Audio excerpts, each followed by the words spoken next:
Idol oh. Idol oh. Wow. Idol kapag kaon mga idol oh. Tanalan dalaping. Bigyan niya. Ngayong araw nga po pala mga idol, dahil may pupuntahan naman po tayo na birthday doon. Shoutout lang nga po pala kay Anak TV Vlogs. Thank you sa imo nga pag-invite pre Anak TV Vlogs. Siyempre mga idol, hindi po pwede yan na wala po tayong dadalhin po doon. Kaya nagkatay po ako dito na 7 piraso na manok. Bilugin ko sana to, kaso sabi ni Pre Busi ay aking adobuhin lang po ito. Bale yung mga paa at saka mga ulo yan mga idol ay iniwan ko lang po dito sa aking mga kumpare po dito na nagkatay kanina ng aking manok. Kasi gawin po nilang dinuguan. Tinimpla ko lang muna yung mga idol yung ating manok yan at saka i-marinate ko muna bago ko po i-adobo yan. Masarap kasi ang native na manok na i-marinate mo muna sa tuyo, kalamansi at saka magic sarap, bitsin, asin at bago mo adobohin. Binarinate ko lang yan ng mga 2 oras tapos nag-isa lang po tayo ng bawang, ahos at saka sibuyas at lagyan natin ng tanglad at naglagay lang po pala ako ng at sweetie yan mga idol. Yung binabad ko sa mantika para mas mampulang-pula yung ating adobo. Ganyan lang ang diskarte sa pagluluto ng simpleng adobo. Nagataksam na naman sinikaron mga idol ang makakaon tapos lagyan po natin ng siling kutikot.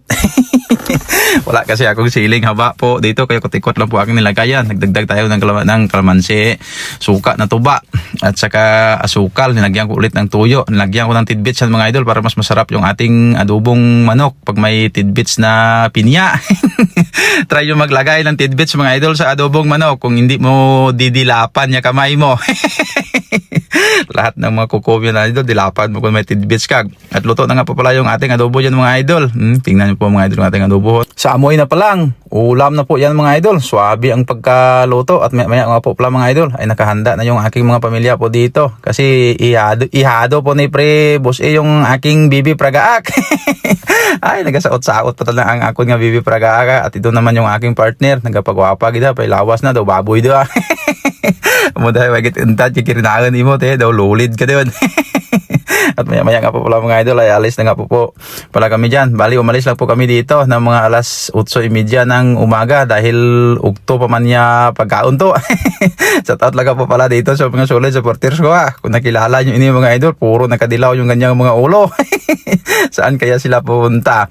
At ang mahirap dito mga idol, pag dito ko sa syudad, grabing traffic. Dumaan kami dito sa Gaisano. Sabi ng Bibi Praga ako, nakita na si Jollibee.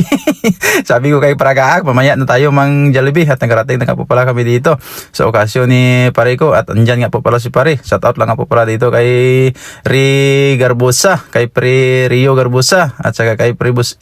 Ay kung gusto nyo dyan mga idol, magbili ng mga bakal. Marami rin silang binibinta dito. Yung elpo nga po pala dito mga idol ay sinay panglasang nonoy lang ang dumala po dito. Kinargahan kasi nila ng kanilang litson. Bali mga alauna pa po sila ng madaling araw umalis. Kaya hinira muna nila yung aking elpo dito. Kasi dito naman po kami maglilitson. Pinauna ko lang po sila. At ito na nga po pala yung litson dito mga idol. Pagdating po namin dito ng mga 9:30 o kaya 10 AM.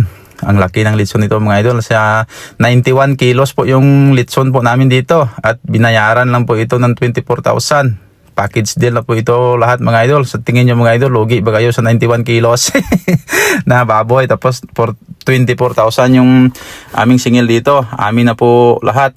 Grabe din mga idol ang mga pagkain. No? Sa taot lang nga po pala dito. Sa anak ni Pre Anak TV Vlogs. Grabe talaga ang mga foods dito. Sa taot lang po pala kay Renier the third. Happy birthday lang po kay Pupoy Renier. Ari ng mga idol ang mga pagkaon dito. At ito na nga po pala lahat ng mga pagkain po dito mga idol. Sobrang lutong talaga ang litso ni panglasang nonoy. At ito naman yung mga ibang putahe po nila dito. Bombahi G. Sabi ko sa mga kasama ko, bombahin yung nga kaon. Kaya wala na dito sa aton. Pati joke lang mga idol. Palagi naman kami nagluluto niyan mga idol. Pilagi tayo bakal kat sa kilo. Damo na. At ito nga po pala mga idol. May kanding, may manok, may baboy, may litson baboy, may kaldiritas na kambing. Siyempre ako dyan medyo paturon-turon lang muna ako dyan. Lumpia. Kasi hindi naman ako maasab sa pagkaon. Kung mga pistate, basi lampas ko anam ko balay. Pero pagdating sa mga ganito mga idol, nagtitipid pa ko ng pagkain dito. Mahirap na, grabing init. Tapos puro pa seafoods. Yung Bibi Praga ako, gutom na yan. Matumato na siya kuha sang tinidor kag kutsara. Pero mamaya mga idol ay pakainin ko yan. Grabe nga ragama ka litso ni Boy Pragasa ko. Grabe litso mga idol.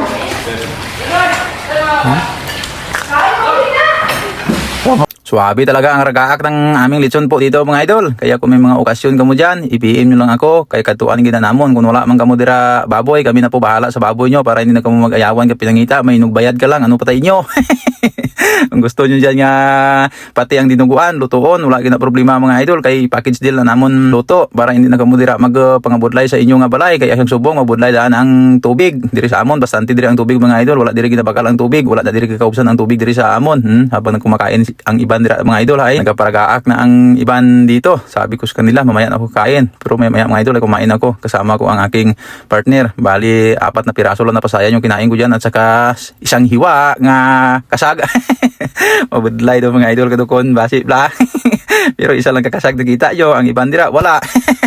Kaya sa taot lang yan kay Pre Bossy Anak TV Vlogs. Maraming salamat talaga sa pag-invite mo dito pre. Nandito na lang ang aking video. Maraming salamat sa panonood nyo. Goodbye.